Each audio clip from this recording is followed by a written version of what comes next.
안녕하세요. 오늘 하루도 정말 하나님의 은혜가 여러분들 삶 가운데 가득 넘치기를 바랍니다. 우리 사도신경 하심으로 5월 6일 목요일 새벽 예배를 시작하도록 하겠습니다. 전능하사 천지를 만드신 하나님 아버지를 내가 믿사오며 그 외아들 우리 주 예수 그리스도를 믿사오니 이는 성령으로 잉태하사 동정녀 마리아에게 나시고 본디오 빌라도에게 고난을 받으사 십자가에 못 박혀 죽으시고 장사한 지 사흘 만에 죽은 자 가운데서 다시 살아나시며 하늘에 오르사 전능하신 하나님 우편에 앉아 계시다가 저희로서 산 자와 죽은 자를 심판하러 오시리라. 성령을 믿사오며 거룩한 공회와 성도가 서로 교통하는 것과 죄를 사하여 주시는 것과 몸이 다시 사는 것과 영원히 사는 것을 믿사옵나이다. 아멘. 찬송가 93장 함께 찬양하도록 하겠습니다. 찬송가 93장입니다. 통합으로도 93장입니다. 찬송가 93장 예수는 나의 힘이요 함께 찬양하도록 하겠습니다. 찬송가 93장입니다.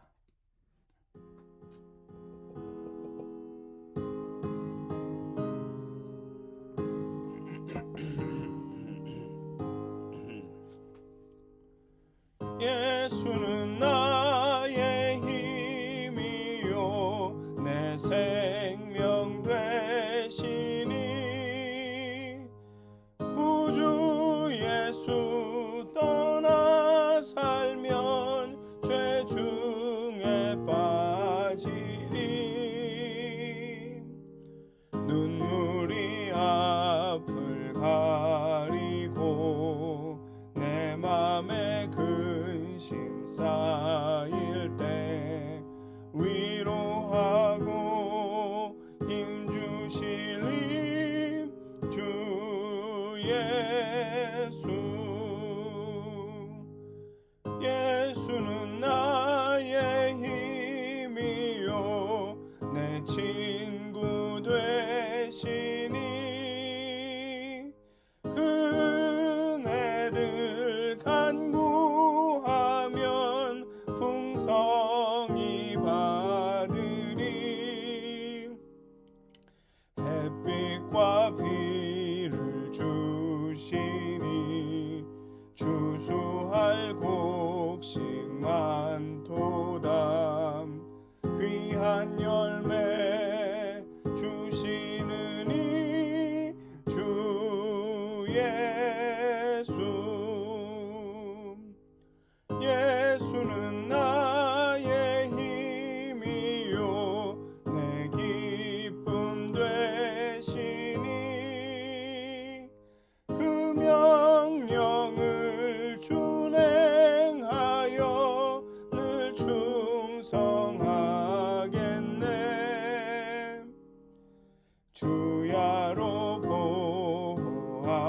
보호하시며 바른 길 가게 하시니 의지하고 따라갈리 주 예수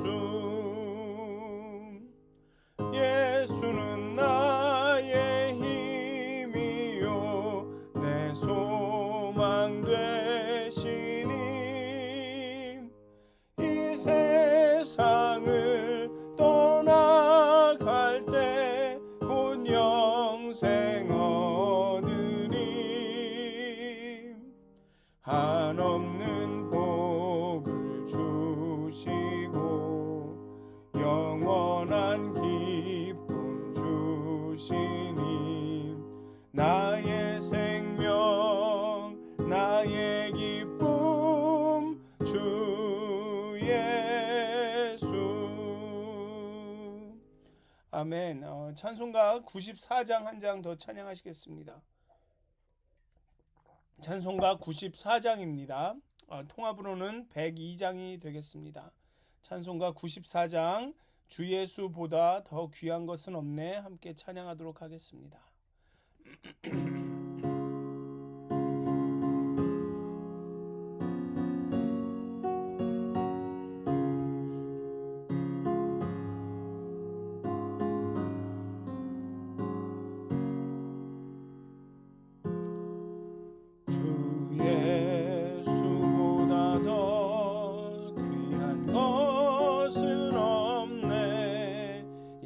세상 무기와 바꿀 수 없네.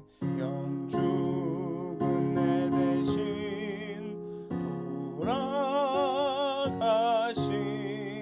그 놀라운 사랑 잊지 못해. 세상 즐거움 다 버리고 세상 자랑 다 버렸네. 주 예수보다 더 귀한 것은 없네. 예수 밖에는 없네. 주 예수보다 더 귀한 것은 없네. 이 세상 명예와 바꿀 수 없네. 이전에 즐기던 세상 일도 주 사랑하는 맘 뺏지 못해. 세상 즐거움 다 버리고 세상 자랑 다 버렸네. 주 예수보다 더 귀한 것은 없네. 예수 밖에는 없네. 주 예수보다 더 귀한 것은 없네. 이 세상 행복과 바꿀 수 없네. 유혹과 핍박이 몰려와도 주 섬기는 내 맘 변치 않아. 세상 즐거움 다 버리고 세상 자랑 다 버렸네. 주 예수보다 더 귀한 것은 없네. 예수 밖에는 없네. 아멘. 같이 기도하시겠습니다.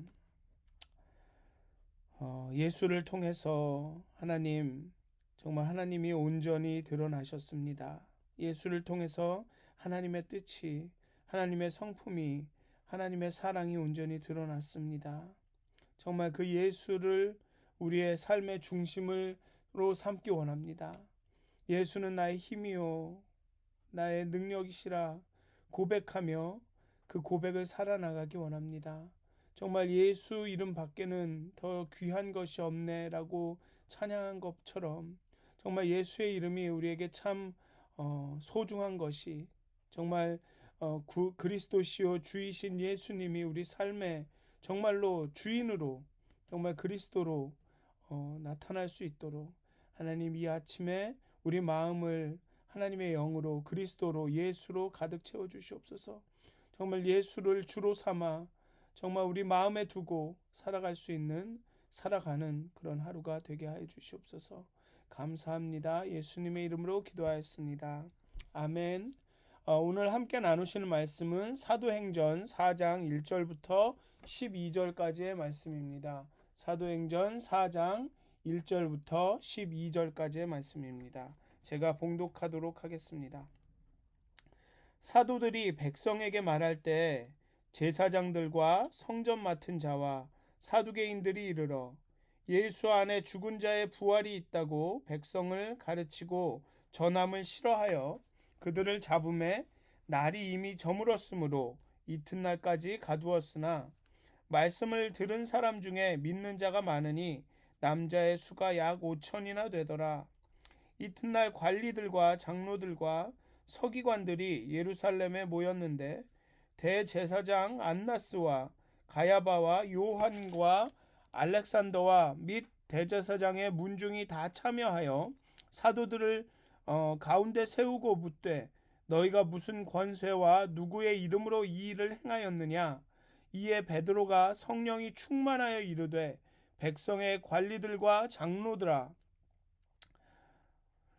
만일 병자에게 행한 착한 일에 대하여 이 사람이 어떻게 구원을 받았느냐고 오늘 우리에게 질문한다면 너희와 모든 이스라엘 백성들은 알라. 너희가 십자가에 못 박고 하나님이 죽은 자 가운데서 살리신 나사렛 예수 그리스도의 이름으로 이 사람이 건강하게 되어 너희 앞에 섰느니라. 이 예수는 너희 건축자들의 버린 돌로서 집 모퉁이의 머릿돌이 되었느니라. 다른 이로서는 구원을 받을 수 없나니 천하 사람 중에 구원을 받을 만한 다른 이름을 우리에게 주신 일이 없음이라 하였더라. 아멘. 요한과 베드로는 성전에서 나면서 못 걷게 된 이를 치유하고 이를 계기로 솔로몬의 행각에서 설교할 기회를 얻게 됩니다. 아마도 종교 지도자들, 제사장들과 사두개인들은 베드로와 요한의 행동과 말을 지켜보거나 듣고 있었던 듯합니다. 그리고 그들의 행동에 심기가 불편해집니다. 첫째로 백성을 가르칠 어떤 공식적인 자격이 없는 사도들이 백성을 가르치는 행위는 종교 지도자들의 권위에 대한 도전으로 여겨졌습니다. 게다가 그들의 인기가 꽤나 좋았습니다. 그렇기 때문에 더 어쩌면 시기할 수도 있고 더 화가 났던 것 같습니다. 그리고 둘째로 사도들이 예수 안에 죽은 자의 부활이 있다라고 가르쳤습니다. 사두개인들은 부활을 부인했습니다. 예수 안에라는 표현을 원문으로 보면 예수의 경우에라는 뜻입니다.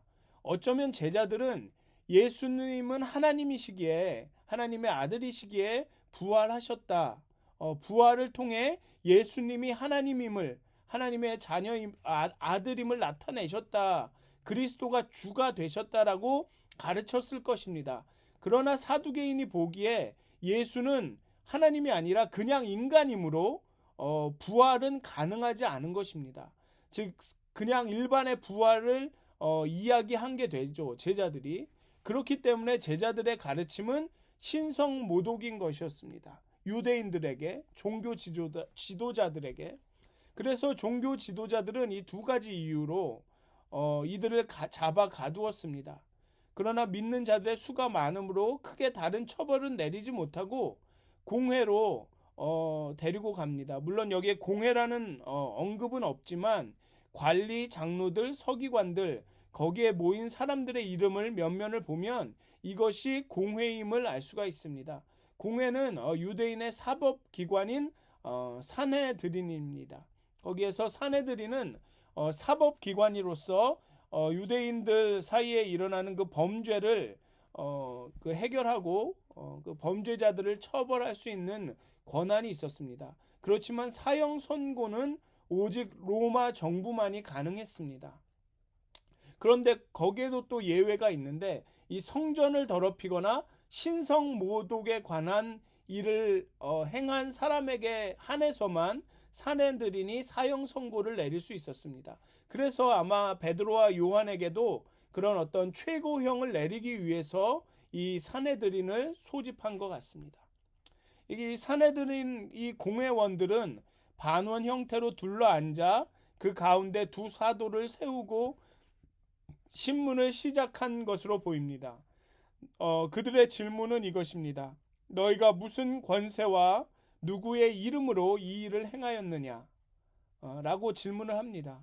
너희가 라고 번역은 되어 있지만 너희 같은 작자들이 라는 그런 경멸조의 뉘앙스를 담고 있습니다. 그 질문에 대해 베드로가 대답합니다. 사도행전은 그가 성령이 충만하였다라고 말하고 있습니다. 여기서 성령 충만이라는 표현은 채워져 있다라는 뜻입니다. 가득 성령으로 채워져 있다. 성령으로 가득했다라는 것입니다. 오순절 성령 강림 사건이 있었기에 성령이 내려왔다라거나 성령이 임했다거나 성령 세례를 받았다라고 표현한 것이 아니라 성령으로 채워졌다. 성령으로 충만해졌다라고 표현하고 있습니다. 그리고 여기에서의 성령 충만은 어떤 성령 충만한 그리스도의 삶을 의미하는 것이 아니라 좀 더 특별하게 담대하게 복음을 증거하도록 어떤 성령이 그 담대함을 주었다. 성령이 어떤 말할 지혜를 주었다라는 그런 어떤 특별한 역할에 초점이 있는 것입니다. 베드로는 병든 사람을 낫게 한 일은 착한 일이라고 말하며 이것은 단순 병의 문제가 아니라 구원의 문제, 육체적 건강뿐만 아니라 영적 건강의 회복을 의미하는 것이다 라고 말하고 있습니다.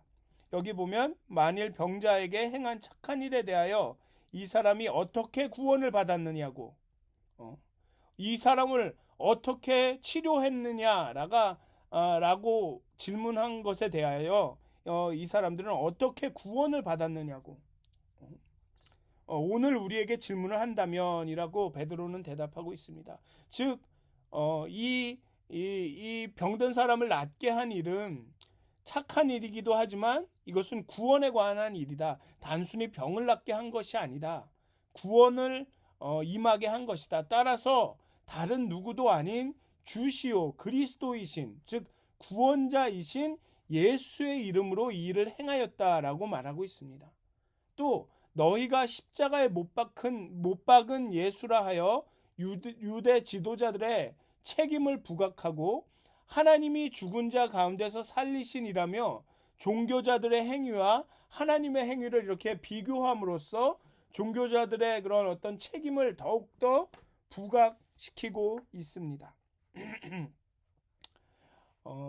이 병자를 치유한 능력의 권세의 근원인 예수는 종교 지도자들이 버린 돌로서 집의 모퉁이의 머릿돌이 되셨다라고 하며 예수의 부활을 비유적으로 언급하면서 예수 그리스도가 유일한 구원자임을 천명합니다. 그 하나님이 예수를 다시 살리셔서 그의 우편에 앉게 하시고 만인의 구세주로 삼으셨기 때문에 오직 예수의 이름을 통해서만, 예수를 통해서만 구원이 있음을, 치유가 있음을 선포합니다. 이는 그 예수를 더 이상은 거부하지 말라는 어떤 진정 어린 당부가 또 이 베드로의 대답에 포함되어 있습니다. 그래서 이 베드로는 이 사내들인 공회 앞에 정말 두려워하지 않고 담대하게 예수 그리스도가 구원자이심을, 예수님의 이름으로, 예수의 능력으로, 예수의 권세로 치유하고 또 구원을 선포했음을 당당하게 공회 앞에서 증거합니다. 오늘도 여러분들 하루를 살아가실 텐데요. 믿음으로 살아가는 것이 때로는 그렇게 쉽지는 않습니다. 오늘 베드로가 겪은 것 같은 이런 핍박이 있을 수도 있고, 어떤 사람들은 우리에게 질문할지도 모르죠. 네가 어떤 권세로 누구의 이름으로 그렇게 사느냐? 라며 뭐 이렇게 공격적이지는 않지만 정말 궁금해서라도 질문할 수 있습니다. 너는 어떻게 예수를 믿는가? 어떻게 어떤 권세로 어떤 누구의 이름으로 이러한 삶을 살고 있는가? 믿음의 신앙생활을 하고 있는가라고 그 질문할 수도 있습니다. 어떤 사람들은 회의적으로 질문할 수도 있겠죠. 아니면 그렇게 믿음대로 살아가면서 여러 가지 반대와 혹은 어려움과 도전을 겪게 되실 것입니다. 그럴 때마다 정말 성령의 충만함을 구하시고 그 성령의 충만함이 주시는 그 담대함으로 살아가셨으면 좋겠습니다. 그 가운데 정말 예수가 구원자이심을 기억하시고 예수가 구원자이심을 주이심을, 그리스도이심을 정말 마음 가운데 깊이 신뢰하시면서 정말 그렇게 담대하게 살아가셨으면 좋겠습니다. 담대하게 그러한 회의와 질문을 하는 사람들에게 그리스도가 주이심을 여러분들의 삶으로 보이셨으면 좋겠습니다. 정말 이런 베드로가 겪는 것 같은 이런 경우가 우리 가운데 일어나지는 않겠죠. 이런 일은 흔하지 않을 것입니다. 그렇지만 정말 그렇게 성령이 충만한 삶, 증인으로서의 삶, 우리의 삶을 통해 예수가 주이심을, 예수가 그리스도이심을, 예수가 구원자이심을 좀 이렇게 드러내는 그런 삶을 사셨으면 좋겠습니다. 정말 때로는 이러한 말들이 참 어떻게 사는 것이 그런 증인으로서의 삶을 사는 것인가라는 그런 질문을 할 때가 있을 것입니다. 이게 과연 무엇인가? 저도 정확하게 이렇게 해야 된다라는 답을 드리기는 어렵습니다. 하지만 우리가 늘 기도하고 하나님과 가까이 있고 정말 성령의 충만함, 성령의 일하심을 구할 때 정말 하나님의 뜻에 합당한 그 시간, 그 순간 나도 모르는 사이에 정말 그러한 그 증인의 삶을 살고 있지 않을까. 정말 나도 모르는 사이에 성령님께서 내 마음에 감동을 주셔서 정말 어떤 경우에는 그렇게 담대하게 증거하기도 하고 어떤 경우에는 말은 아니지만 행동으로 정말 그리스도의 삶을 이렇게 보여주게 되는 그런 경우가 있을 것 같습니다.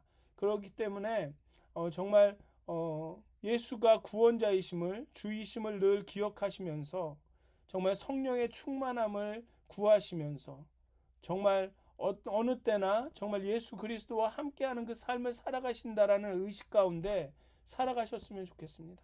그렇게 어느 순간 담대하게 증인으로서 베드로와 같이 그렇게 하나님께 사용되는 그런 삶이 되시기를 주님의 이름으로 축원드립니다. 기도하시겠습니다. 하나님, 우리의 삶 가운데 우리가 마주치는 많은 도전들, 사람들, 많은 말들이 있습니다. 그럴 때마다 우리의 믿음이 위축되고 두려워하고 걱정하게 됩니다.